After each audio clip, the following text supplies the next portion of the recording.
Baca Pres Koalisi Indonesia Maju, Prabowo Subianto hanya angkat jempol saat ditanya peluang berduet dengan Ganjar Pranowo di Pilpres 2024. Prabowo bilang dengan siapapun oke, selama Indonesia bisa terus maju. Hal ini diungkap Prabowo usai menghadiri peringatan Hari Kesaktian Pancasila di kawasan Lubang Buaya, Cipayung, Jakarta Timur Minggu siang. Menurut Prabowo, Ganjar bagus, namun yang lebih penting Indonesia semakin maju. Pak Prabowo bagaimana? Ini artinya apa, Pak? Artinya apa, Pak? Pak, apakah ini simbol oke, Pak? Tutup bacanya. Oke. Semua oke. Dengan Ganjar berarti Maju juga. terus. Dengan Ganjar berarti oke juga, Pak. Yang penting Kalau Indonesia kemarin dengan maju. Yang pertemuan penting dengan Indonesia maju. Oke, terima kasih.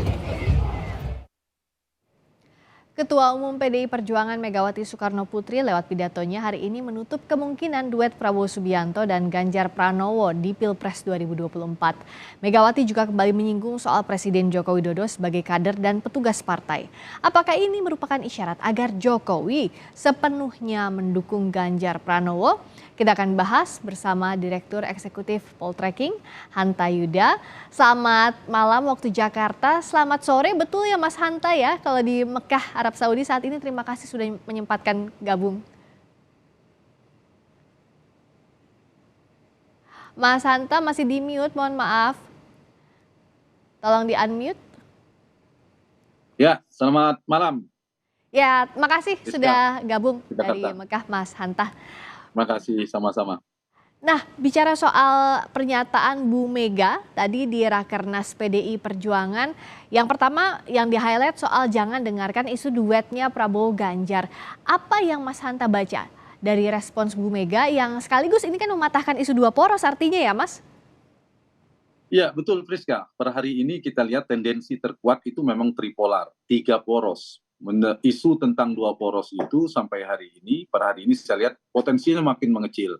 Kalau tetrapolar atau 4 poros kan hampir tertutup. Nah, isu tentang atau wacana tentang 2 poros ingin menyatukan antara Prabowo dan Ganjar semakin mengecil, apalagi dengan statement Ibu Ketua Umum PD Perjuangan, Ibu Megawati, ya peluang itu semakin kecil. Dan Priska, saya kerap mengatakan, kalau ada kemungkinan bergabungnya Ganjar dan Prabowo, itu harus ada 3 prakondisi minimal.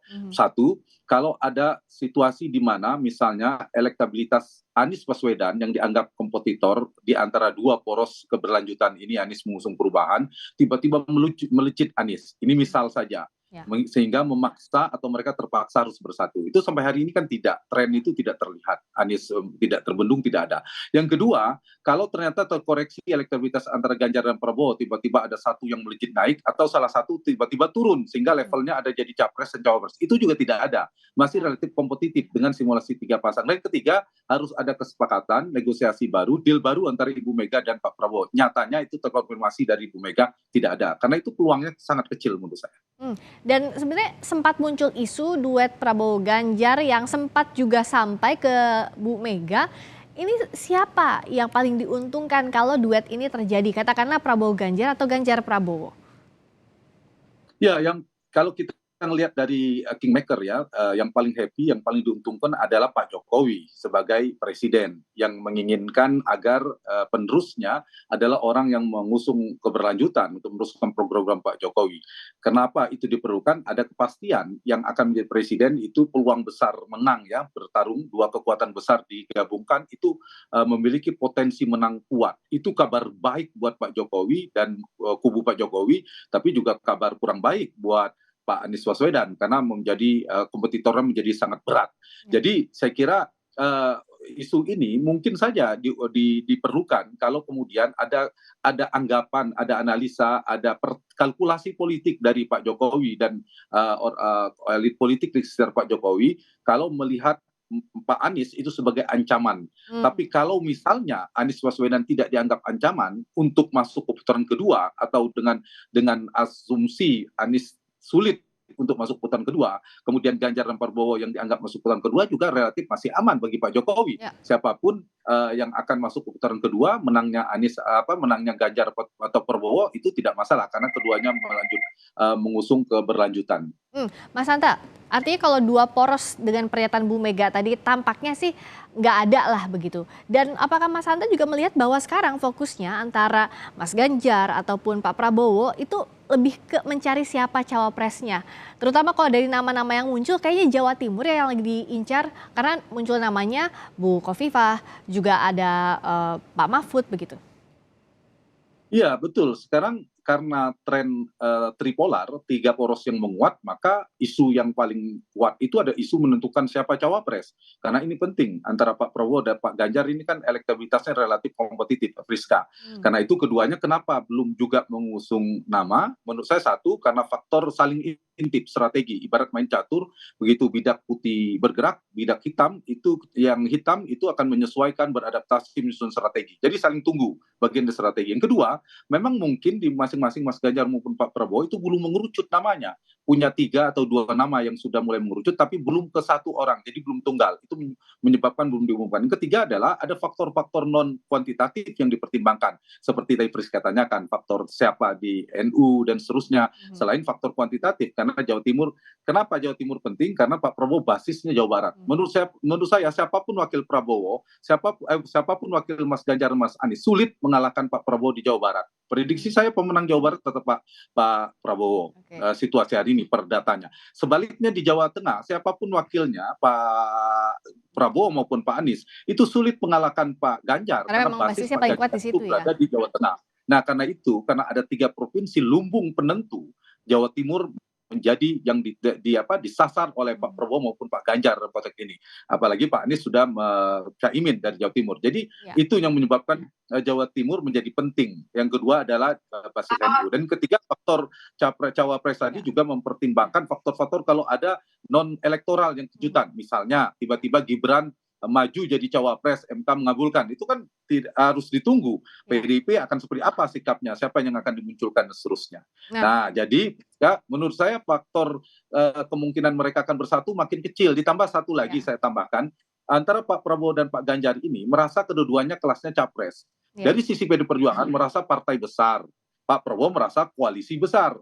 PD Perjuangan menganggap kedua-duanya kompetitif. Pak Prabowo lebih lagi sudah mengantongi koalisi 45%, Pak Prabowo lebih senior, mantan capres, kalau mau dicawapres. Jadi egonya untuk sama-sama capres lah ya, masing-masing. Ya, sulit. Masing-masing punya ego untuk jadi capres. Baik. Betul, ditambah secara head to head elektabilitasnya Pak Prabowo lebih unggul hampir di semua lembaga survei. Jadi sulit menyatukan, kecuali ya tadi itu dari ada faktor-faktor lain yang tidak terduga ya. Tidak. Iya. Nah, Mas Hanta, yang juga tadi digarisbawahi dari pidatonya Bu Mega, kenapa harus dibahas lagi soal Presiden Jokowi sebagai petugas partai? Kalau dibaca, apakah ini jadi reminder, ultimatum untuk Pak Jokowi bahwa kader ini harus tegak lurus menangkan Ganjar Pranowo yang diusung oleh PDI Perjuangan? Karena momennya juga kan dekat dengan Kaesang yang jadi Ketua Umum PSI, bisa dibaca demikian atau tidak? Atau Gibran yang diisukan masih ditunggu-tunggu untuk jadi bakal cawapres gitu, Mas?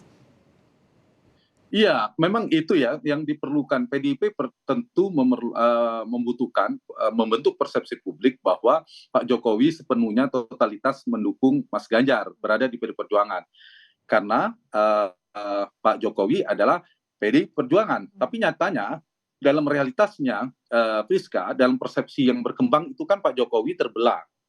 Satu sisi antara mendukung Mas Ganjar rekan separtainya dengan Pak Prabowo yang menteri yang sangat dekat dengan Pak Jokowi, sehingga kesan itu tidak bisa ditolak, dihindari di publik. Nah, upaya ini saya kira di pertarungan tinggal 5 bulan ini PDI Perjuangan merasa perlu untuk menarik kesan persepsi itu bahwa Pak Jokowi berada di barisan Ganjar. Nah, ini juga yang kalau bahasa Priska ini ultimatum dan seterusnya. Apalagi tadi Pak Ibu Mega kan teriak ini ada isu ingin memasangkan Prabowo capres, cawapresnya Ganjar Pranowo. Siapa yang mau begini, siapa, kan ada jawabannya tidak jelas. Terakhir bilang ini tidak, kira-kira Ibu Mega bilang tidak semua akan jawab enggak. Ini ini anak buah saya nggak tahu itu diarahkan ke Pak Jokowi Ya. atau bukan ya, yang juga menginginkan menyatukan itu.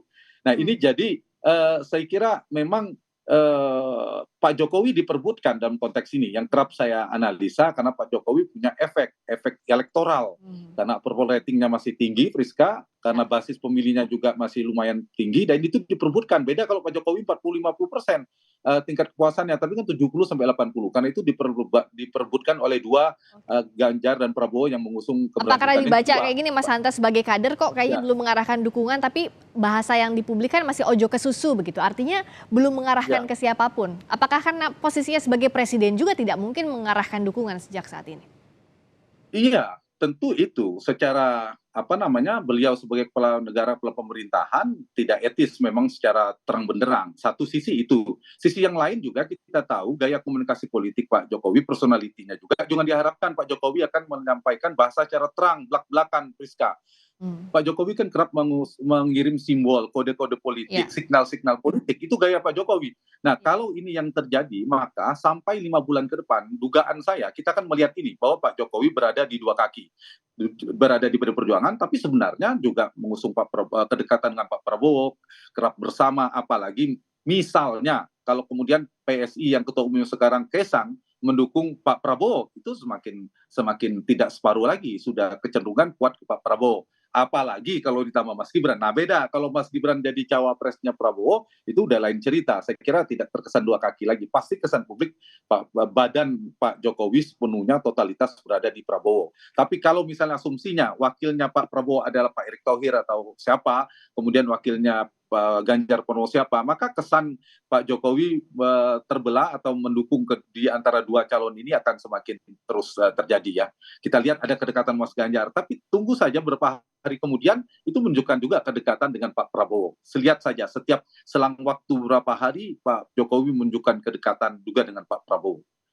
Jadi memang kalau kita lihat dalam waktu jelang pemilu ini masih sangat cair, tapi yang bisa dibaca adalah sinyal-sinyalnya itu ya, Mas Hanta, sebelum nanti ada pendaftaran ke KPU, kita harus baca sinyal-sinyal ini ya dari Pak Jokowi atau dari partai politik. Sekali.